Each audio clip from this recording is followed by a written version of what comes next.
Sobra pong lakas ng ulan ngayon. Tapos meron po tayo ngayon na ispatan na napakasipag po na tao ito. Na siya po yung lagi nagpuputol ng mga puno at inuusap po siya dito sa taan. Ito po. Ito po, ibibigyan po natin siya ng 5 kilong bigas. Naispatan po natin siya.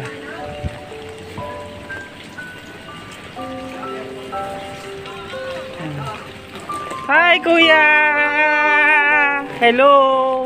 Kamusta ka? Ito, mabuti naman. Mabuti naman. Kayo po ay lagi nagpuputol ng mga puno, inuusap po kayo dito sa taan.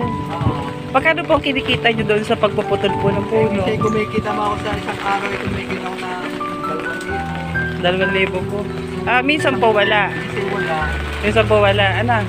Tapos po pag halimbawa po ay walang tawag sa inyo, edi wala din po. Tamba, yan nga. Nga po. Basang-basa po kayo ng ulan. Ano po? Alakas po ng ulan. May bagyo po kasi ngayon. Naispatan po namin kayo dahil kayo po ay karapat-dapat na bigyan ng bigas.